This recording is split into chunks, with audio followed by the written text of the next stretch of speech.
we met in California a few months back, and you had just come back from Paris. And I remember, you told us the stories from the front lines, and you were clearly very excited about what had happened.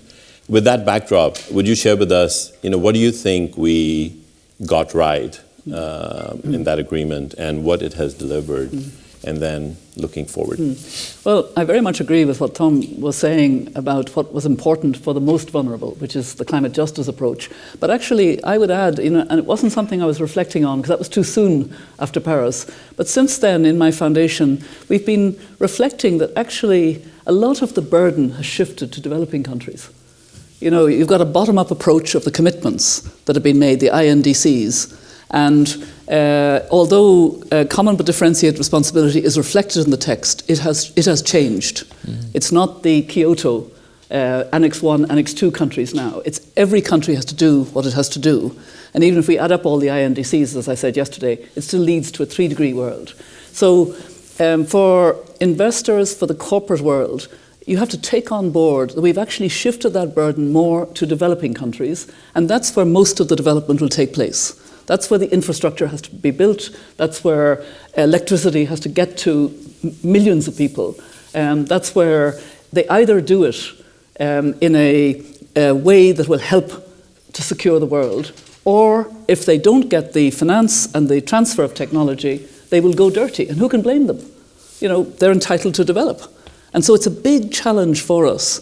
And I think we need mentally to recognize that shift means that we have to be more on the side of developing countries and more on the side of them being able to leapfrog into the clean energy solution.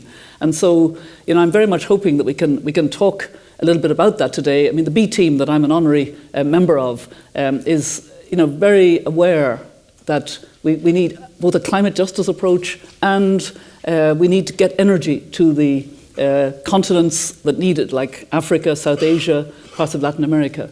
And that's kind of, it's a big issue. It's part of how we get to that long-term goal. And I mean, although it says the second half of the century, and you've put it at by 2050, it doesn't say 2050, unfortunately, but we should mean 2050. Absolutely. Because otherwise we're not going to get to the 1.5. Or even maybe to the 2 degrees, saying well below 2 degrees. I think your earlier point is really important. In a conversation a few months ago with one of the leaders of one of the largest countries in the world, I was quite amazed, but then realized what he was saying when he said, we were beating him up on how quickly they were going to deploy renewables and solar, and he said... You're talking India, aren't you? he said, we're going to do that. But he said, my biggest worry is that we're not going to make our coal targets. And after a minute, I realized that what he was saying was, they're measured on how quickly they will get energy to people, and it really critically depends on coal, and so that's where they're focused on. And while they're talking a lot about solar, it's going to be something that is nowhere near the scale of what they need to do. So, but I would only say to you, and this is the mindset we need. It's in the interests of the whole world that India gets there faster. Not in India's interest, but the interest of the whole world, because otherwise that window of the carbon budget will shut. Absolutely, and we'll talk a little bit about what we can do to make sure that happens, right? By the way, it has been now 4 or 5 months, so as you've slept on it for 4 months, any early thoughts on what's different than what you had expected? And I think there is a difference. I mean, even I see it here. It's central to discussions of people. It's central to their interest, and we're linking we're integrating now the Sustainable Development Goals and the climate targets.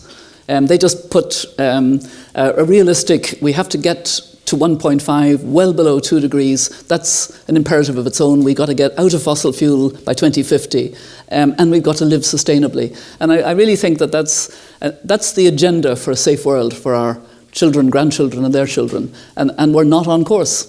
And so I just find the interest seems to be stronger, especially among young people. They really get it. And I'm delighted because I didn't know when I was young that we were facing this possible threat. So I have hope. Thank you.